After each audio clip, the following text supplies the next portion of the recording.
Hello everyone, কেমন আছো সবাই? আশা করি সকলে ভালো আছো এবং সুস্থ আছো।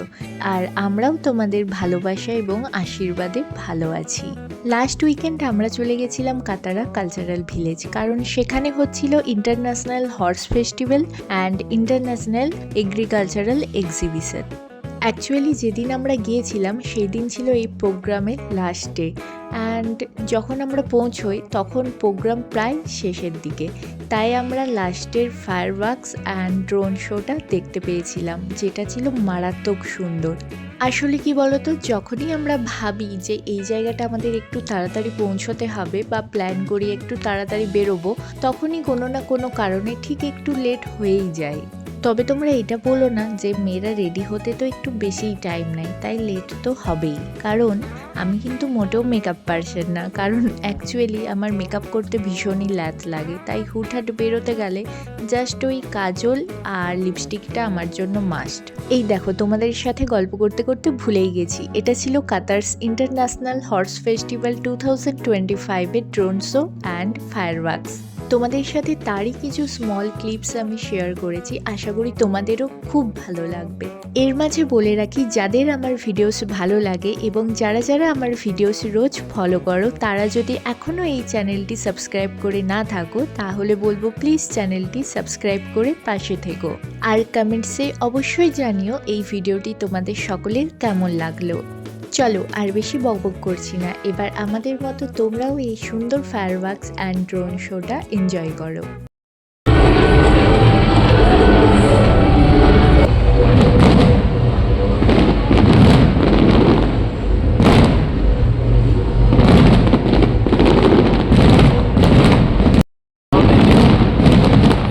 অ্যাকচুয়ালি সেদিন আমরা না জেনে সেখানে গিয়েছিলাম, কিন্তু এত সুন্দর একটা মোমেন্ট সে আমরা দেখতে পাবো সত্যিই ভাবিনি। আর সেটা আমি আমাদের লাইফ ইন কাতার বং কাপল ফ্যামিলির সাথে শেয়ার করব না, সেটা তো হতেই পারে না। তাই তোমরা অবশ্যই জানিও তোমাদের কেমন লাগলো, কারণ তোমাদের সাপোর্ট ছাড়া কোনো কিছুই সম্ভব না।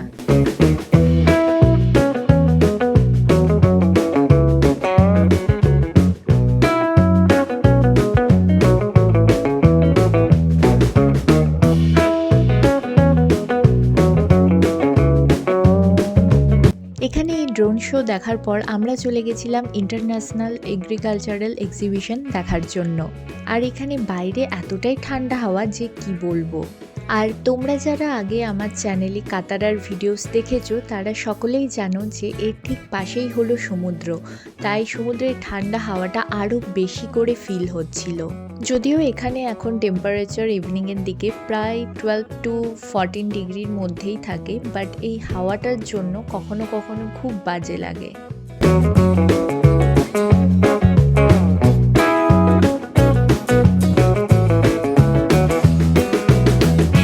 এখানে হর্স ফেস্টিভ্যালের সাথে সাথে সুন্দর সুন্দর লাইভ পেন্টিংস অ্যান্ড ফুড স্টলেরও ব্যবস্থা ছিল। দেন আমরা চলে এলাম এগ্রিকালচারাল এক্সিবিশন 2025। হর্স ফেস্টিভ্যাল থেকে ওয়াকিং ডিস্টেন্স প্রায় 7 to 10 মিনিটস।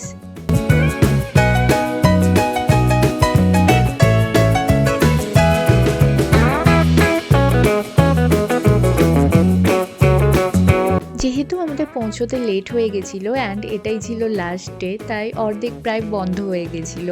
তাই যেগুলো ওপেন ছিল মোটামুটি আমি তোমাদের সকলের সাথে শেয়ার করেছি, আর আমরা নিজেও ঘুরে দেখেছি। এখানে খুব সুন্দর সুন্দর চারা গাছ ছিল অ্যান্ড সেগুলো সেলও করা হচ্ছিল।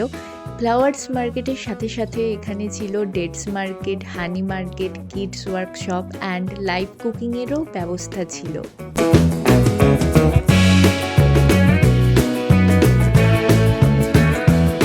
দেন আমরা চলে গেলাম ডেটস মার্কেট। গেটটা দেখো কি সুন্দর করে সাজিয়েছে, তাই না?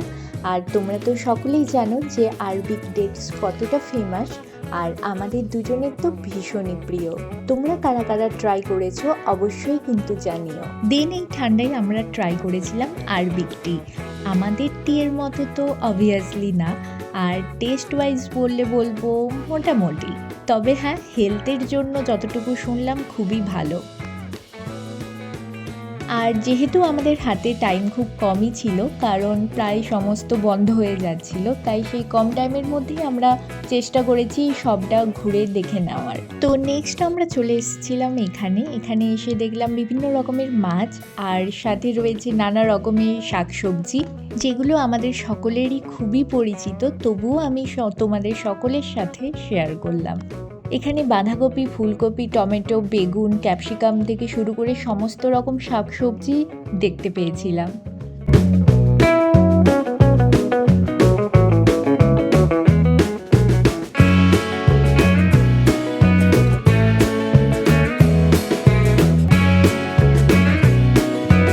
আগের ভিডিওয় তোমাদের যেমনটা বলছিলাম, এখানে বাচ্চাদের এন্টারটেনের জন্য প্রতিটা প্রোগ্রামে কিছু না কিছু ব্যবস্থা থাকেই।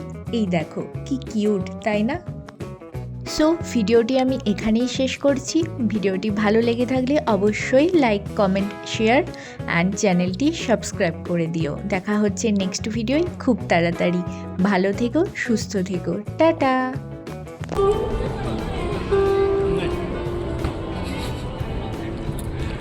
রে ভাই।